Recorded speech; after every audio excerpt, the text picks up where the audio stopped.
उत्तर प्रदेश के वर्ष 2023-24 के बजट पर चर्चा कर रहे हैं तो वास्तव में हमें पिछले 6 वर्षों की इस यात्रा को भी जरूर देखना होगा। आज से 6 वर्ष पूर्व, लगभग 6 वर्ष पूर्व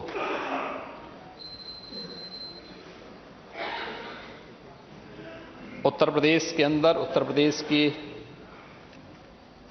जनता जनार्दन ने आदरणीय प्रधानमंत्री श्री नरेंद्र मोदी जी के आह्वान पर सबका साथ, सबका विकास, सबका विश्वास और सबके प्रयास के इस मूल मंत्र को अंगीकार करते हुए उत्तर प्रदेश के अंदर सत्ता परिवर्तन करने का कार्य किया था। सत्ता परिवर्तन के फलस्वरूप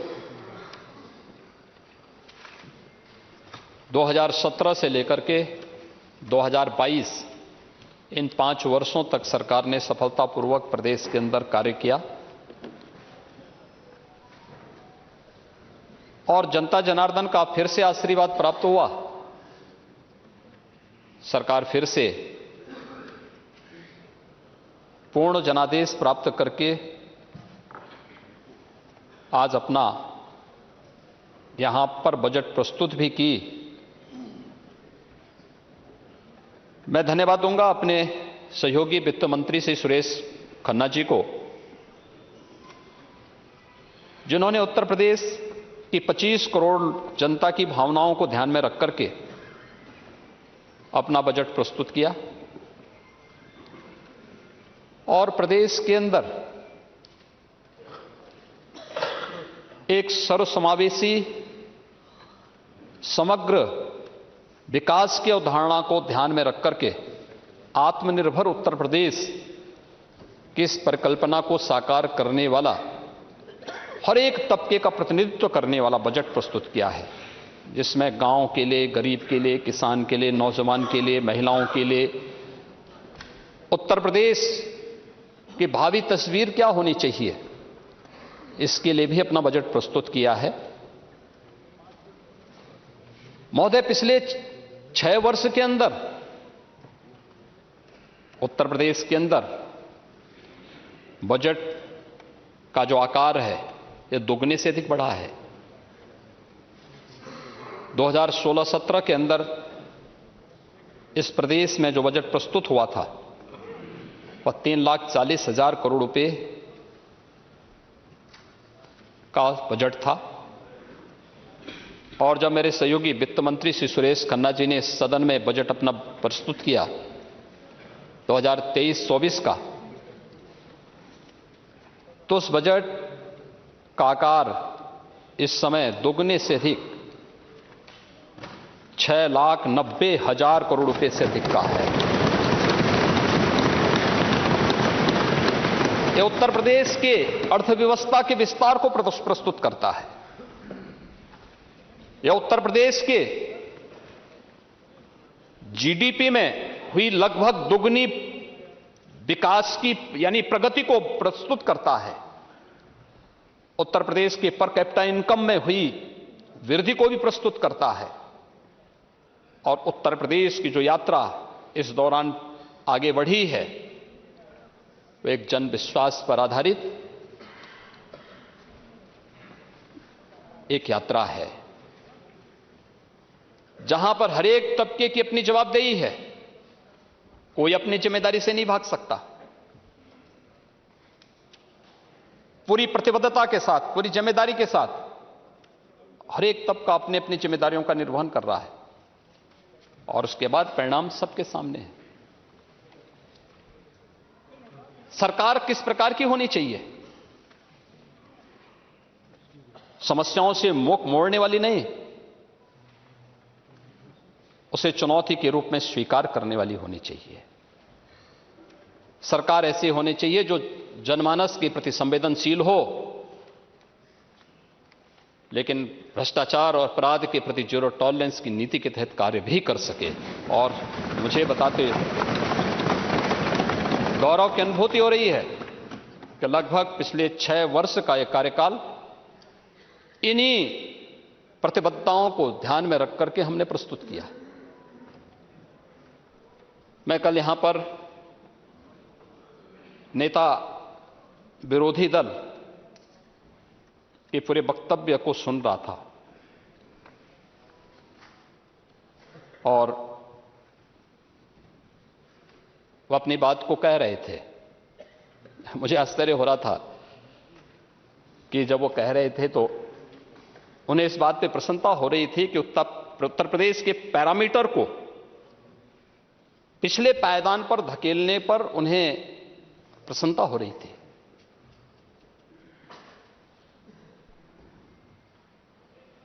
उत्तर प्रदेश पीछे क्यों भाग रहा था? सत्र के पहले हर एक क्षेत्र में पीछे क्यों जा रहा था? हम सब जानते हैं,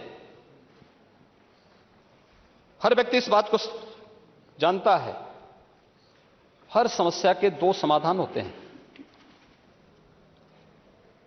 हर समस्या के 2 समाधान, भाग लो या भाग लो।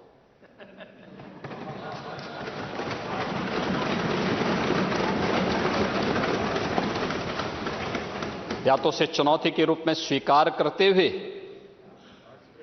उसका सामना करो, उस प्रकार की कार्य योजना बनाओ और उसके समाधान के स्तर पर पहुंचाओ जैसे कि 6 वर्ष के अंदर किया गया। और दूसरा है, जैसे नेता प्रतिपक्ष की सीट खाली है, भाग लो।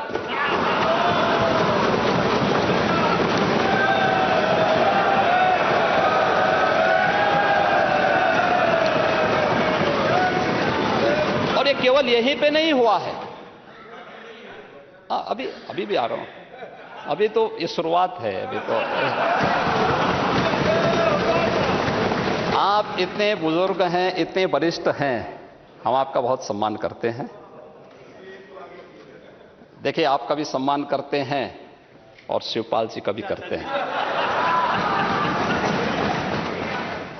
देखिए, उनको वहां सम्मान मिले ना मिले, हम तो करते ही हैं सम्मान। और इसलिए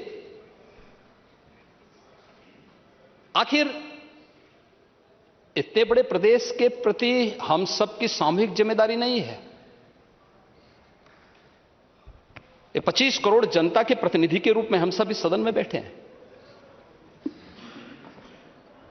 और ये जिम्मेदारी भी सामूहिक है।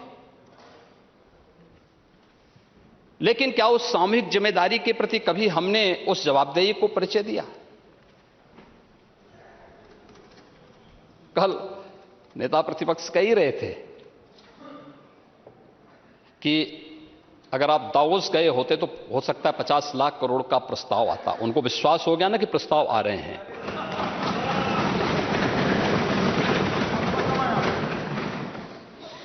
लेकिन ये जो 33 से 35 लाख करोड़ रुपए के प्रस्ताव आए हैं, ये भी जन विश्वास और सरकार की क्रेडिबिलिटी का ही प्रतीक है।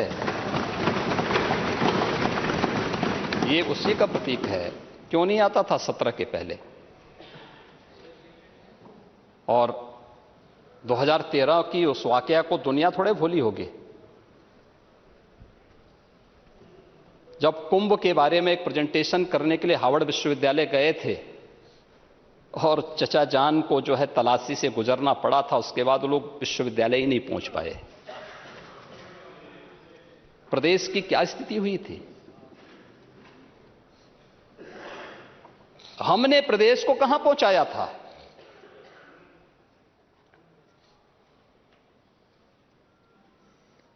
किसी एक फील्ड में उत्तर प्रदेश को आगे बढ़ाने का प्रयास किया होता। लेकिन महोदय,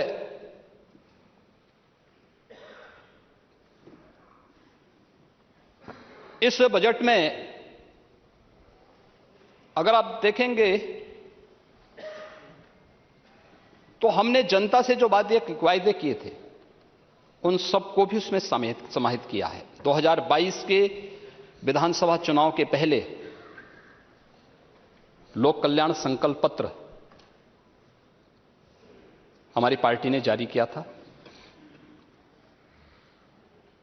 और हमारी पार्टी ने जनता के सामने जो वायदे किए थे, कुल 130 संकल्प थे। अब आप लोग भी वैसे संकल्प जारी कर रहे हैं। पहले आप लोग अपना घोषणा पत्र घोषित करते थे, घोषणाएं बड़ी बड़ी होती थी, लेकिन वो कभी पूरी नहीं होती थी।